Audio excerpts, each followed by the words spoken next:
The Red Dead Redemption series is arguably one of the most beautifully written and constructed game series of all time. The Wild West masterpiece tells a story of grit, love, betrayal, and most importantly, redemption. A game like this, which keeps the gamer attached the whole time, is obviously doing something right, just like the films from which the game creators took some inspiration from. Some of the fans' most favorite scenes and moments are taken from classic westerns and also, of course, spaghetti westerns. Starting with the first Red Dead Redemption, in a mission called The Assault on Fort Mercer is one of the most exhilarating missions in the game, where you as John Marston infiltrate Fort Mercer, an extremely armed and guarded compound by outlaws to find and capture their leader, Bill Williamson. You as John Marston spend the first part of the game gathering members to execute this mission. When infiltrating the outlaws' base, you hide in a wagon of a snake oil salesman with a Gatling gun by your side, just like a Trojan horse. Once inside, you pounce and surprise the bandits, mowing them down with the Gatling gun. This scene references 1966's spaghetti western Django by Sergio Corbucci. The film, similarly, has a gunslinger hide, but this time in a coffin with a machine gun, and which he uses to barge into an impenetrable fort. The next scene is from Red Dead Redemption 2, probably one of my favorite missions in the game because of this reference to the assassination of Jesse James by the coward Robert Ford. This mission, being Pouring Forth Oil 4, can be played in Chapter 2 of the game. It has you steal an oil wagon, which the gang will then use to stop the train in its tracks. As the train draws near, the mission replicates the cinematography and set up shot for shot, clearly paying homage to the train robbery scene in this film.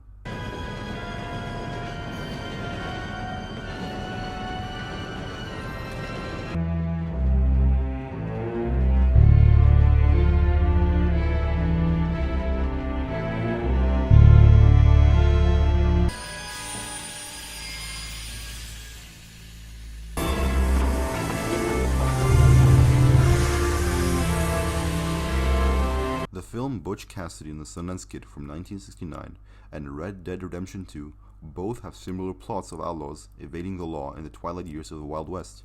In Chapter 6's mission, Favorite Sons, after Arthur and Dutch are escaping from the US Army, they are left cornered on a mountain cliff. It seems like the end for this dastardly duo, and it might seem like they might not make it off this mountain when they make their daring escape by jumping off the cliff into the river below them.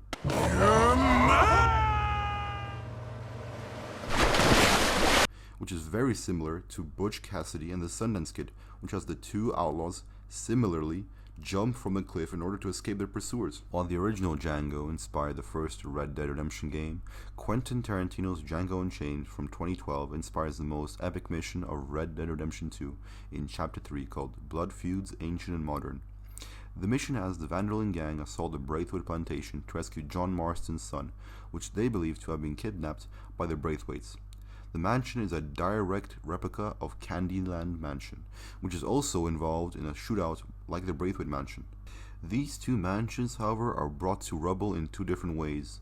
The one from the film is exploded in a blaze of glory, while the Braithwaite Mansion is burned to a crisp, as the Van der Linde gang ride away. However, there's a film that inspires the whole Red Dead Redemption franchise, being Sam Peckinpah's The Wild Bunch.